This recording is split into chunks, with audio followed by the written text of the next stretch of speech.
What catches your interest? Bro, everything. The couscous for sure. I never even heard of that. Usually when people have like a custom diet, and like for some reason the meals that we sell, they could always make their own meals if like. Oh, so you sell this like just like that? Like in bulk, and they could, yeah. Okay, that's dope. Yeah. Do you have any like? I just have the word in my mind. Seasonal foods. Not seasonal. We're not at that level yet where like we have, but I want to start returning some of the ones that, like usually what I do is when I create new meals, whatever is selling the least in those categories, like so let's say in the chicken, we replace it with that one. So eventually, like maybe one day, like bring back the ones that we took off at one point, you know. So, but we try to come out with new meals once a year. This year we already did it twice, so I mean, we're getting better at it, I guess. Nice. But our menu's already over 50 different types of meals, and then we carry them in 3 different sizes. So you're talking about 150 different options without including the a la carte. So that's why we like our slogan is healthy meals to fit your lifestyle. Like the meal plans, it's 5 meals a week, 10, 15, 20, and then we offer it in 3 different sizes. So like it's trying to not have meal prep as a stigma of like that it's just for like bodybuilders. Yeah, it's like nah, it's like for it's for everyone. anybody that wants to respect themselves in a healthy way, you know. Do you ever come up with your own sauces or condiments? Yeah, well, I mean everything, all the sauces that these meals have, they're all from scratch, or they're from, and a lot of them like, wow, we have people all the time asking, when are you gonna bottle it and sell it? And so like eventually we are, you know, especially like since we are trying to highlight that we're a border city, we want to like, you know, be able to sell sauces and stuff that we feel like represent El Paso. That is badass. Yeah. So you got here. Well, usually like when this is fully stocked, like we have all the categories. Like, so we'll have all your chickens. We have, I think, 8 different chicken meals right now. Then we have all our turkeys. We have 9 different turkeys now. We have all our fish. It's 3 different ones. We have our salmon, 3 different ones. We just added shrimp. We have 2 different plates on that. Breakfast, I believe it's 10 different breakfast items, like sausage, egg and cheese. It's a keto bread, the same one that we use for the burgers. It's just seasoned a little different, but we have the oats, we have the pizzas as well with the keto crust. Our steak is what moves the fastest. It's the most popular. The brisket. But yeah, I mean, there's a lot of options, you know, like, so you can't really like get super tired, especially if you like variety, you know. They all sound good. I mean, I'm a big chicken guy, so chicken for sure. Come on, good chicken for sure. Come on. Yeah, and then this week we also started, people were complaining that the slices of the chicken were too long. And well, now we took the extra step to cut them into cubes, and any little step that you add to that, keep in mind we're doing like 1,000 pounds of chicken. So each one, now you have to cut across in order to create cubes, but this week, so now it's a better mouthfeel. So like, we're just always trying to improve whatever we can. All right, so Alex, thank you for your time, brother. I appreciate it. I know you're a busy man. So go ahead and, who are you? I guess if you want to be technical about it, I guess I'm just a guy with a vision that is out to get what he thinks he deserves, you know. And when did you first start this business, Phit Phuel? Well, it was one of those things that I didn't see in front of my nose that's what it was. I guess you could say it started when I was living in San Antonio. I just moved out there. I mean, the excuse was school, but it was more to, you know, Just want to get out. get out, because I felt like my destiny was already written. Like I was gonna take over my dad's shop, his tire shop. You know, I was like, yeah, well, if I already know what I'm gonna do for the rest of my life, like let me spend like 3 years somewhere else, enjoy it, and then go. And but by being over there, because I also wanted to like feel hunger. I wanted to like, because I've always had like a pretty good life, you know, coming up. Like both of my parents were business people. They each had their own business, and so I wanted to be hungry. And over there, like I struggled bad, but I stood with it, you know. And throughout that, my last 2 years there, that's when I discovered meal prepping, because I needed to stay on a budget and still like maintain, right? And so I did it for 2 straight years. I wouldn't miss, like every Sunday I would post every Sunday, and that was my day off, right? So you at this point you're already selling them, or No, I was just doing it for myself. But within time, I started getting people that would follow me just for that, right? Because so then I started making like Quest protein pancakes and like doing other stuff, right? And then one time, the biggest account on Instagram for meal prep at the time was Meal Prep Mondays, and they gave me a shout out, and I was like, oh shit! And then they started sending me stuff. And I'm like, well, that's cool. And then my roommate at the time he created a logo for me that said Fat Licks Meal Prep. And so whatever, I didn't take it as nothing. I was just like, whatever. So then when I decided to come back, I started working for my dad, because that was my plan, right? And but then people started asking, and they were like, well, now that you're back in El Paso, like, can you cook for us? And so yeah, like pretty much I was like, sure. So I made the meal prep for the week and posted it, and hey, from starting today, I'm going to start taking orders. Would it be like you would make a menu, or you would just... Yeah, like I think first we had like 9 different meals. And at first, like, because the way I was cooking for myself was pretty much 15 meals total, 3 meals a day for 5 days, right? So I was pretty much forcing people that's the only thing you could do, or you have to get 15. Yeah, like a minimum quantity. Yeah, but still they could still choose, right? Like it was still, and since I'm the type that I could eat the same thing every day, like I was like, well, everybody should be like that, right? But then you start learning, like, well, not everybody is like you, right? So that's where we started changing up, adding more things to the menu, just things like that to try to accommodate to more people, you know. So that's pretty much how it started, and then a year and a half in, people before that would pick up at my house, or we started getting like deals with gyms, like, hey, can you be a pickup location for customers to pick up? So at first it was just pickups, you know, and we started and at one point we had like 5 pickup locations, and like 5 different gyms. Yeah, in different places around town. So then an opportunity came where there was a gym in the west side where they used to have like a smoothie place there, and the lady pretty much left. So like, hey, like, are you guys interested? We have and I was nervous, like, because like I told you, I'm an introvert. Right. But I was like, you know what? Like, let's do it. So we did a thing. We put our fridges, you know, like register or whatever. We added smoothies just because that's what they wanted as well. And yeah, like the first Sunday that we were there, which that's our highest selling days, like we couldn't believe like how much money we had made in a day. And we're like, shh. So then from there we just got an itch to open more stores. But they were all inside of gyms at one point. And then the first pretty much by ourselves was the Northeast one.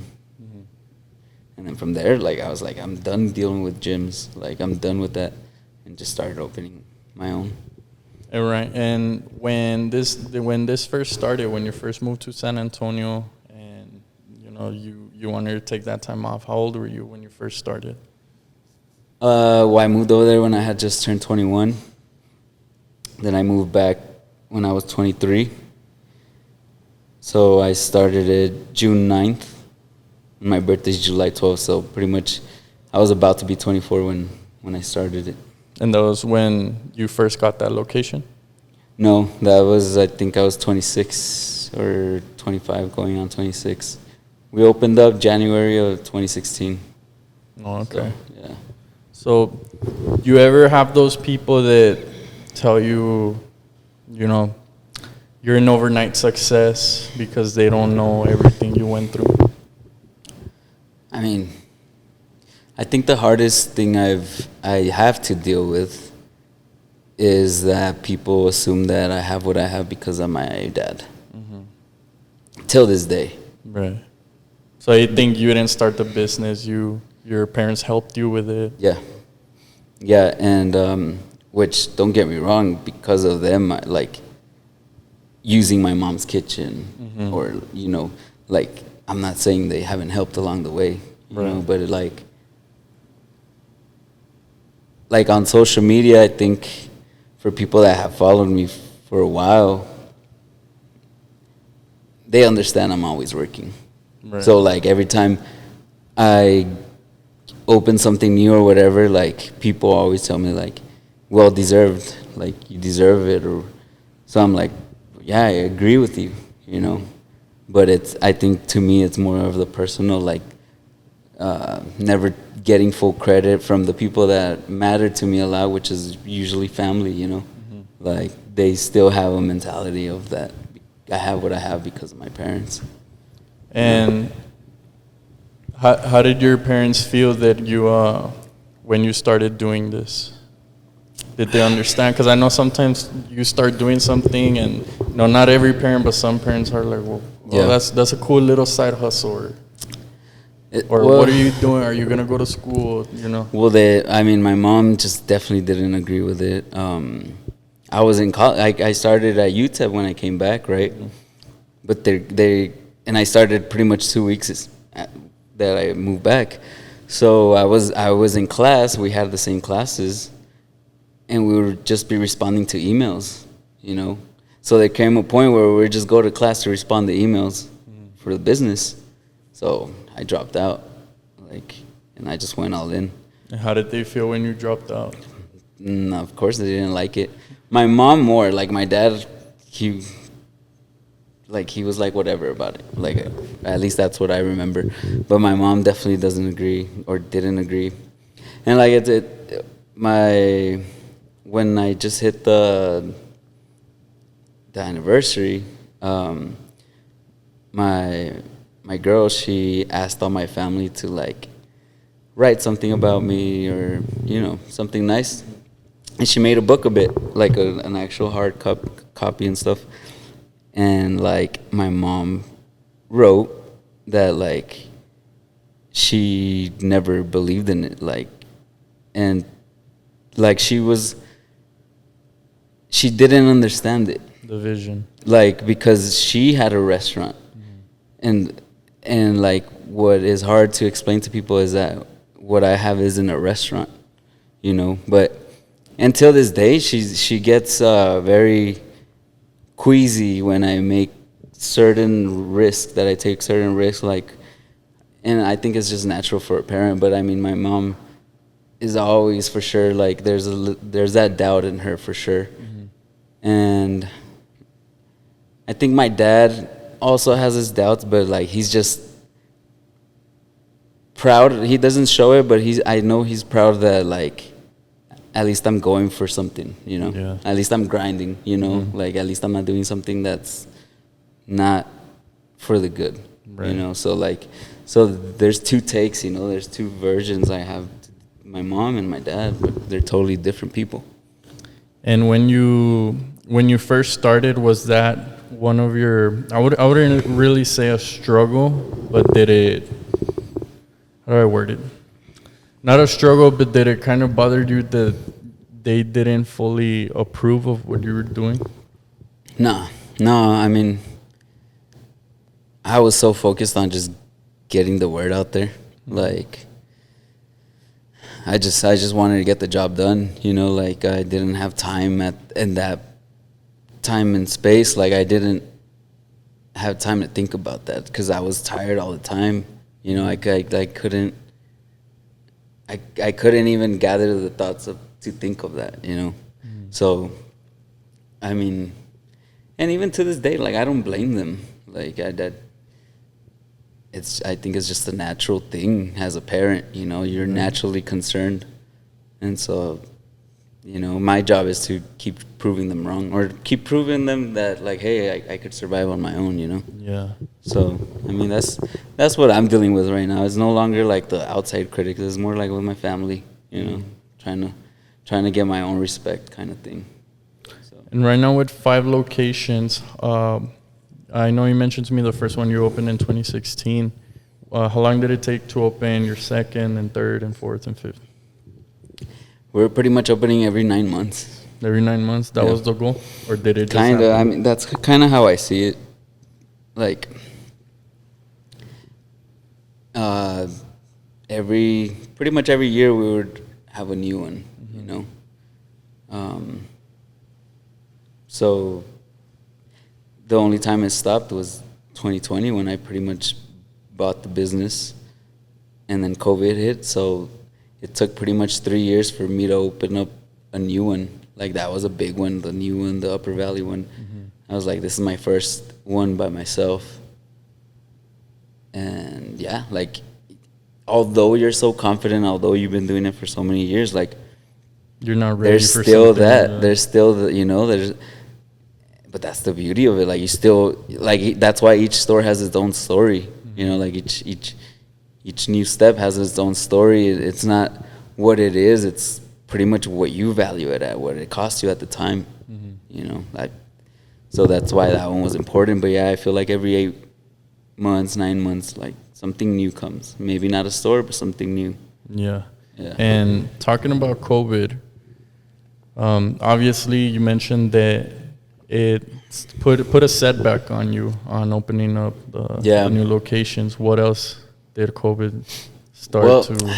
Like, I could get into the negative that it could have and did bring, but ultimately, like, what I've come to realize is that I just had to see it for the good that it brought. And to me, literally, like, COVID came 2 months right after I bought it, and I was still in negative. So COVID hit, and right away, the first thing I did was donate all the meals for 2 weeks straight. So I ended up donating 2,000 meals, and, like, the lines were crazy of people that were in need and stuff. And I didn't know if I was going to make it, you know. I thought, like, I was going to lose it again. But it helped me that everybody in the world slowed down. Pretty much when I needed to slow down, because imagine this, I got bought out. I had to strip it away from me. If not, it was going to kill me, you know, the depression of it. So I was like, that's no longer my life. You know, and I was already working on my next project. And so you come back into it. You're so much in the hole. You're just trying to get up to speed, right? And see how you could get out of the hole. And so I came in with like, my nervous system had gone through so much, you know, and I couldn't let that be a factor. And so when everything slowed down, I got to, like, okay, what's going wrong here? And I started to check the fundamentals and start checking the structure of it. And I had to get rid of a lot of things and implement a lot of new things. And, like, I was so busy that I still, like, when people ask me how'd you do it for COVID, I'm like, well, I don't remember, because I was so drained and so focused just to keep afloat but somehow we did it, you know, like, and it wasn't because of an injection of money, like, it didn't come like that. So, like, but you do what you got to do, you know, you find ways to fucking survive. And I know you mentioned to me that right now you do have a big location in Rojas, which is where you have your kitchen, where you prep everything, and you're opening up a bigger one. Well, this it's not that we're opening a new one. So pretty much, my brother-in-law, he opened up a culinary school at his university, and they've been building it for the last 2 years. And the idea was, he's like, hey, if you ever need a kitchen, like I might, be, because I mean it's 5 kitchens total in that whole university, but it's this huge thing. And so now they already started having their classes, and they're still building the other kitchens. And so this whole year I've been in a crossroads, like where do I want to take it next? I mean, the next thing is the whole shipping thing. I've been working on that for 2 years, and it's about to come to life. But shipping like outside of nationwide, El Paso? nationwide, yeah. I already bought the machine, like so that was the thing, right? So I either had to reconstruct the kitchen that I have right now in order to be able to fit that machine, one, and two, to be able to like produce where we could start shipping nationwide, and what it was gonna cost. But like my lease is about to be over there in March, and so I'm like, okay, if I spend more in this building that I don't even own, it's a lease, I'm like, well, it's never gonna be mine. So then, but I finally talked to my brother-in-law, and like we agreed. Right now, I just came from there. Like we're just trying to see where that machine could fit and stuff. That it's like this conveyor belt. We're pretty much getting into the manufacturing business. So yeah, it's gonna take the meals, and it's gonna vacuum seal all the meals, and that machine's able to do 600 meals an hour, which is what we're doing right now. We're doing 600 meals an hour, but it takes 4 people. Exactly. Where this is just a machine, right? So with the vacuum seal and all these new things that we're bringing to it, like, and looking at the market of the meal preps that ship, we're gonna be able to be so competitive from the start. Like, even if we're paying a little bit more for like the distribution of the shipping and the boxes and all that, like having a kitchen in El Paso is such a benefit, because the factories are in California or whatever, like they have to pay a higher price. So I'm like, well, no, like I definitely need to take advantage of that. And like, that's how I feel like I'm going to put El Paso on the map too.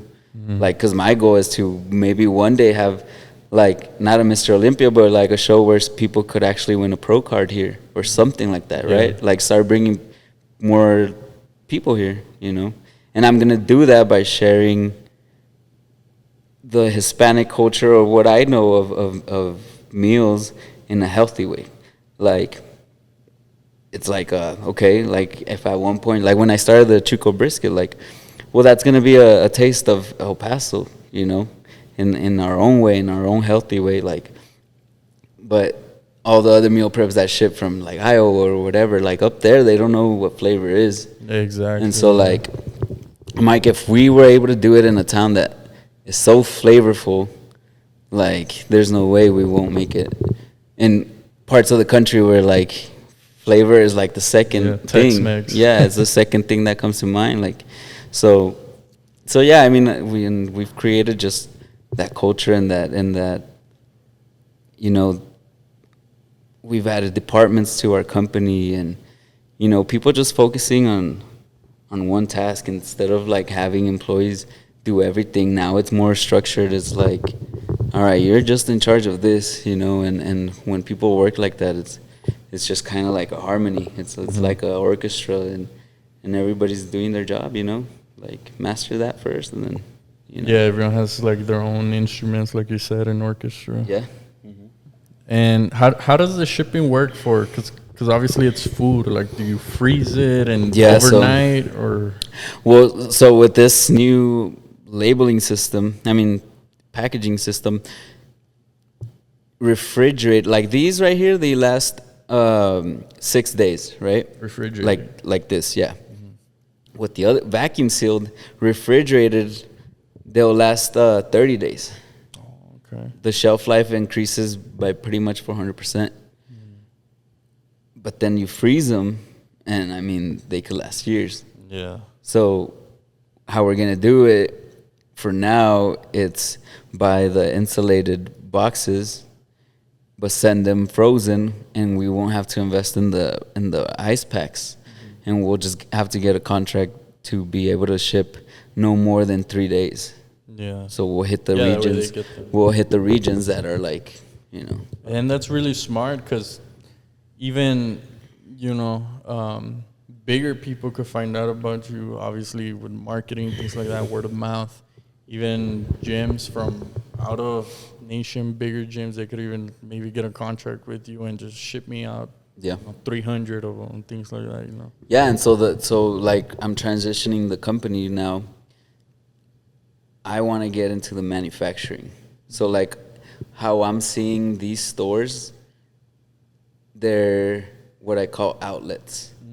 So my goal is to build facilities, distribution centers, to where not only does it produce meals for the people that order online, but also if somebody wants to open a store like this, it's cheaper for them to invest in something like this that only like fridges and not much to it, and they don't even have to worry about making product.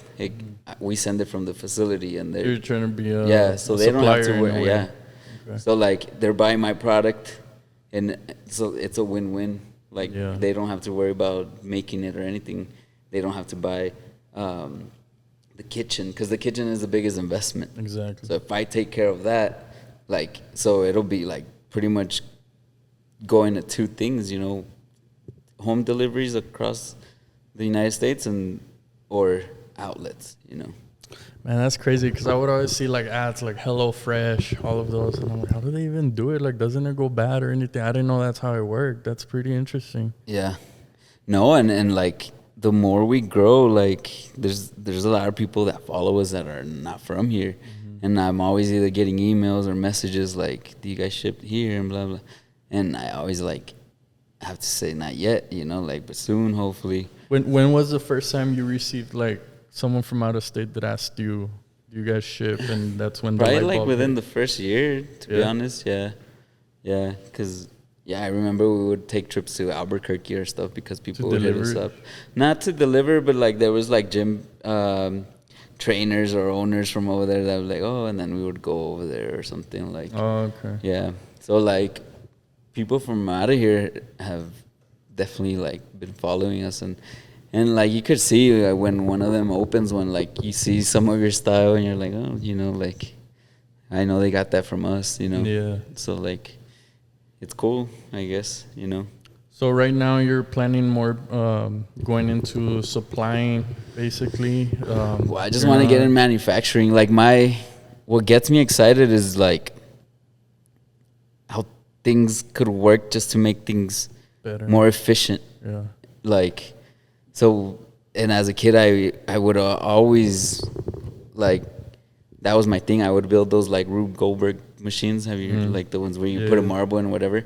So I've always liked how things work like a chain reaction. And so, like, when I think of that, all I could think about is, like, machinery and, like, manufacturing. I want to be in manufacturing because it also resonates how it is that I am as a person. Like, I want to own the facilities pretty much not where people could see me, and the outlets, well, the franchisees take care of that. Like if they're outroverts or whatever, like they get to put their own twist on it or whatever, right? But like me, that's what I am at my core. Like I work better when I'm like focused on something and not having to worry about like talking to people. Yeah. So like that's my main goal. Like, and it's just something that comes with like the maturity of learning, like what is it that I have here, like what, because I don't know what it is yet, right? Like and I don't want to put a ceiling on it or what it is. I could give you like an idea of what I think it is, but I don't want to put that ceiling yet. Yeah. And the more you mess around with it and keep believing in it, like the more you start learning, okay, like this is what it is, and that's like the exciting part for me of just like figuring out how to, keep making more. That's really interesting. And when you first started, I don't know if you remember, but when you first started, when you came back, when you started taking it more serious, Do you remember about how much you made your first year when you came back? I mean, it was.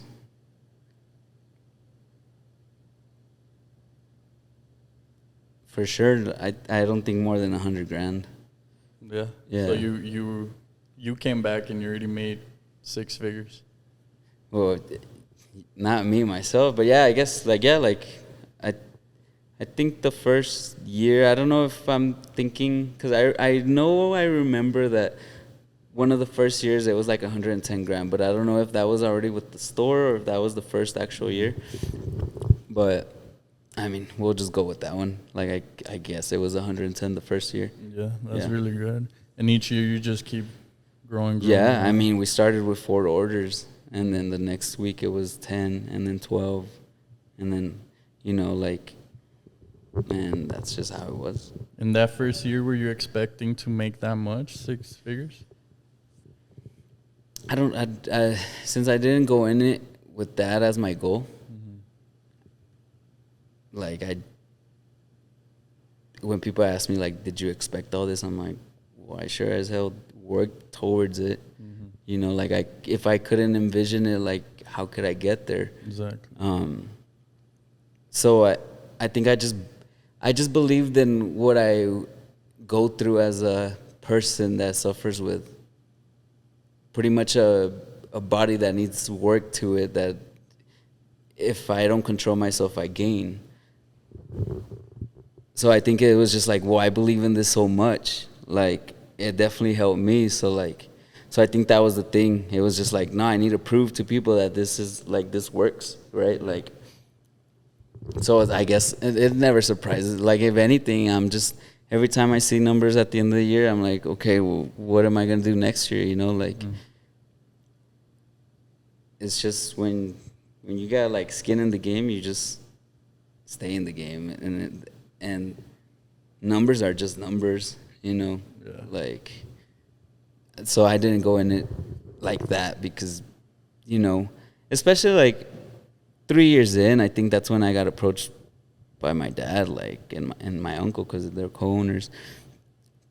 Pretty much I had the opportunity to go to pretty much jump off the boat and go into the tire business. And it wasn't, in 3 years, it wasn't even like anything close to what it is now. But I was like, you know what, like, this is mine, and it's not like we weren't really doing profits, so it's like, but I stuck to it, and I'm still sticking to it. I think what like drives me now is knowing that despite of whoever's opinion, that in El Paso, at least alone, when it comes to the meal prep business, there's nobody that knows it like me, because nobody has ever reached the heights I've reached. So everything that anyone ever goes through as far as the meal prep, I've already been through. So, and the thing is, like, right now I'm 5 years ahead. So what I like about it is that I get to set the standard. Yeah. I get to do that. And so I think that's what, like, just, I know the responsibility I have, and I don't take it for granted. That's why, like, that's what these awards mean to me, is like, people agree with me, and people see the hard work that I put into it, and people see that because how I tell everybody that works the stores is like, we're in an industry, and the only one that I could think of where selling more is not the key. We're in an industry where I have to sell food, like, less is more, because pretty much portion control, right? You gotta, if you want to lose weight, and so when new clients approach, I always, instead of them committing to like 20 meals a week, I'm like, no, start with the lowest one on the smallest portion. Because why? Because I have that confidence that once they try that, like, they're gonna want to do 10, or they're gonna want to do a bigger size or something. But like, I have that confidence, at least, like, well, I know what I'm providing. I'm just expecting you, like, based off of that, like, to come back, and usually it does, right? And that's how I do business. I don't try to sell you more than what you need, All I want to build is, like, loyalty, because I'm giving you my loyalty too, you know, by being consistent with it. Yeah. And like I said, like, we're a luxury, we're a tool, and I understand that, you know. But like now you want to take yourself more serious and invest because you're kind of in the health industry. So now you invested in a trainer, right? So it's things like that like, okay, like he's really committed to it. So he has something going on here. He knows something, right? Like, and so that's what I'm pushing to do, to just always, I'm still a student to the game, that regardless of how I might think I set the standard, there's still companies that I strive to be like, right?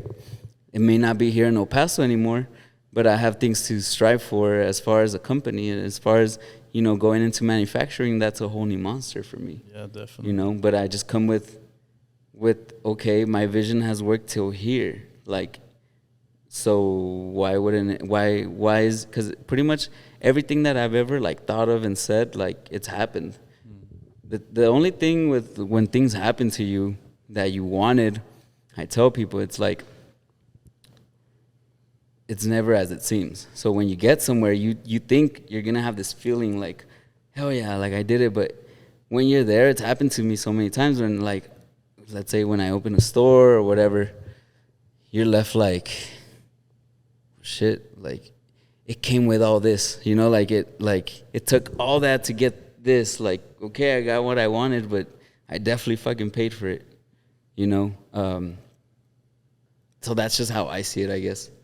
You know, that's it. You mentioned to me that you recently hit 1 million. Is that the same way you hit it? You just continued working. How did you react when you saw 1 million? No, I expected it. At this point, it's not. It's now I'm projecting my years, whereas before I was hoping. Yeah. Right, and You set the goal and there's a worked big towards it. difference. Yeah, like. And this is how I know, because at a point I came where I was like, well, should I stay out of opening stores? Because, I mean, rents, your overhead, like, starts going up, right? Yeah. And then rents just keep going up. But then, like, I started researching this year's numbers compared to last year's in stores. And the average growth with all five, the average growth is 250% from last year. Yeah. So I'm like, okay, well, stores, I still need them. But I'm going to switch how I open them now. I'm going to let investors open those as outlets. So you're trying to kind of franchise in a way? Yeah, but because there's not much risk to it. Yeah. It's just me supplying the product, which is the same business. You know, they get consistency. They don't have to get their hands dirty. It's just putting it in a fridge. It's pretty much just for them to sign the lease of the land and for them to give a fuck a little bit, right? Like, because if I have to purchase it, well, you know, it's more it's kind of like responsibility. When you get a free thing, you don't take it as serious as when you have to pay for it. Exactly. So it's the same thing. But yeah, I think it's just, so now it's more calculated, right? Like, it's okay. This past year we did this. Well, this year with a new store, I don't see why I wouldn't be able to go up 300, 500 grand more, right? Like, and then you just start like analyzing everything, and I have so much data from years before and everything that I'm like, yeah, like, and you start understanding your seasons and you start understanding everything. So, I mean, that's what I have, you know, like, so that's why, like, I when I say that, I say it like in the most humblest way, because I am humble about it. Like, it's not wrong for me to say that I've seen things that others haven't in this industry, right? Because you work towards it. Yeah, no, and like I've been in the unknown, you know, like, and I've had to like implement things to survive in that unknown, and then these people see it eventually, and they're like, oh, okay, like that path I could do as well. But the thing is, like, what's cool about it is that I keep hitting those unknowns, me being in the front line, you know. So we've created a movement where people like take meal prep as a career now, right? They want to, that's what they want to invest their time in. Yeah, because I've been seeing a lot of different meal preps. Yeah. Coming and up. all I want at the end of the day, when it comes to that, like, I don't care about competition, but like don't get out of line when it comes to like showing your respect, like, because I'm a pioneer. I made this happen for you. Yeah. You know, I had to go through all those hardships to pave the roads for you on this, you know, like, so, and a lot of them understand that. Like, I have a lot of them on my DMs, you know, so a lot of them do, and it's just like, all right, like, let's keep it that way, you know, because trust me, you haven't been through what I've been through, and that's what kind of gives me confidence. Is like, whoa, they're gonna if they have to face with this monster that I just dealt with, I don't see many surviving it, right? Yeah. Like, it takes a certain kind. So I'm like, you know, so it's just, I guess Like that's, you're the general and these are your soldiers. I'm the commander, and they're, because we're battling the same battle at the end of the day. But it's like, oh, well, who's in charge here? Who's leading the way to victory, right? Like, to keep this industry going. So like, I've certainly changed the way I think about what my responsibility is here. You know, it used to be just because of my employees, right, or whatever. Like, but now your responsibilities change. Like, and you just start adding more to your table. But the thing is, you could always expand your table. You don't have to stack shit up. Yeah. Right. Like, You always go longer. yeah. So that's what we call it, a family with a PH. Like, we're just a family, you know. As long as like we all grow. So. And about how many meals are you, when we first started, how many meals were you first making your first year compared to now? Monthly, I guess. Well, like, the first order was like 45 meals, right? A month? No, that first week. Oh, okay. But I would say the first year we might have gotten to maybe 800 meals a week. Okay. Yeah.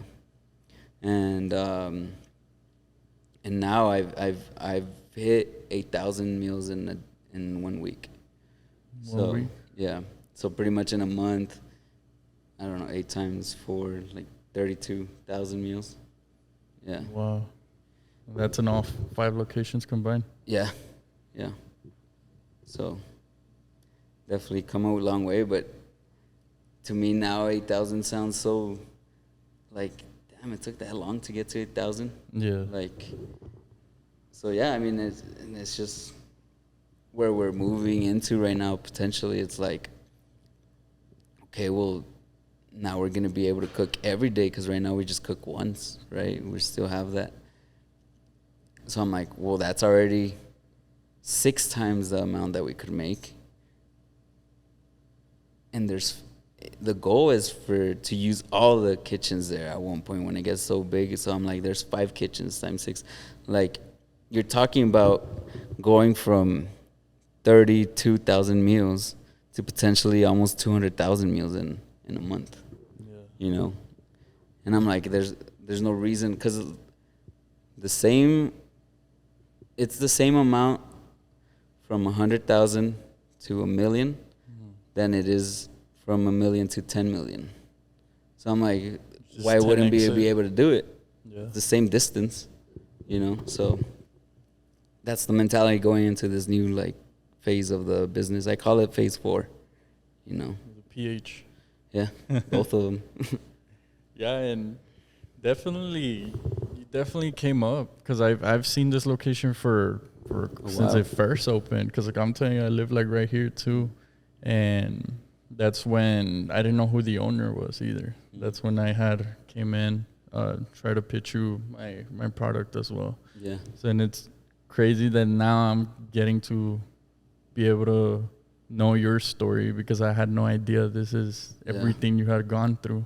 Yeah. Right now, you have this. Do you have other investments that you're in? Nah, I mean, that's what I struggle with.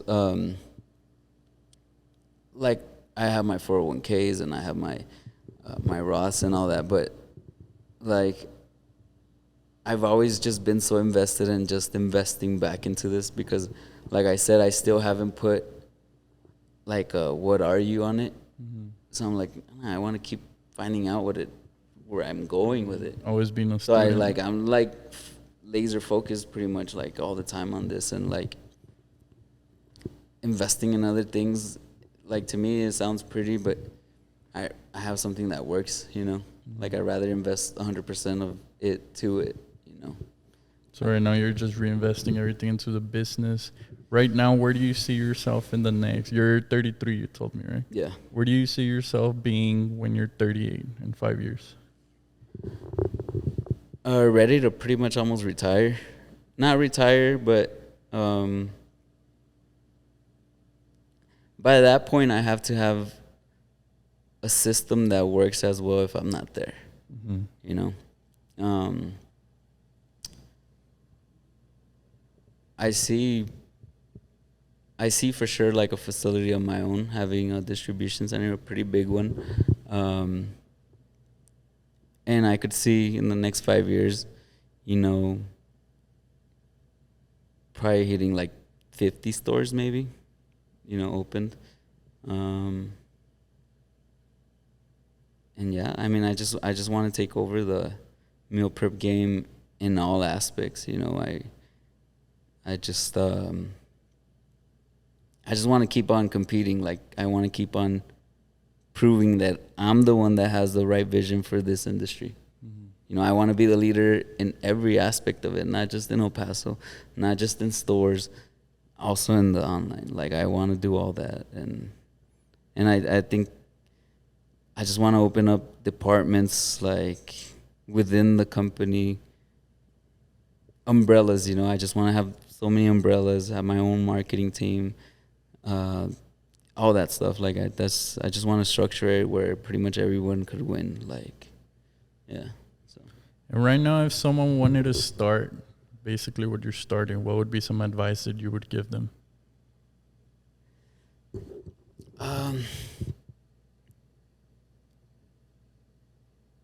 I guess you just gotta ask yourself. I think I made a post a while back that when you're about to risk a big chunk of your life, right? Like 5 years, like the question you ask yourself shouldn't be, will I make it? It should be, am I gonna be strong enough to take this on? Like, am I gonna fold, pretty much? Mm. If you could answer yes, like, stick to it. Like, stay true to you telling yourself, hey, you said you were gonna be strong enough to do it, you know? Like, you knew yourself you were putting yourselves 5 years in the hole. It's up to you if you wanna come out of that hole victorious or stay in the hole, right? When interests are so high on loan, like, whatever it is, sometimes you just gotta take it and be like, well, I believe, let's just say the interest on a loan, I don't know, when you start, it's $10,000 more than what you're getting. Like, if you believe that within those 5 years you could make up those 10,000, like, why not? You know, you're always gonna be in debt with something. Exactly. Like, but don't let that be the fear. Like, let that be your fire to, okay, like, I could make it happen if I don't quit. Like if I stay true, like, just go out and search for the truth. Whatever you're selling, like, make sure you're selling the truth, you know? Mm-hmm. And you got to make people believe that, you know, yourself included. So right. I don't know if that answers the question, but, like, I guess internally that's the only question you have to ask yourself. You know, like, am I going to give everything that I have in order to make this survive? All right, Alex. So in this business particularly, how important is networking? I think it's important. I feel like I don't do enough. But yeah, I mean, do you need it? I think if you know how to be loud, not in an obnoxious way, but if you know how to present your product, like, online, social media, it's possible, because that's how I did it. But networking helps. I'm just not the networking type of guy, you know. Mm-hmm.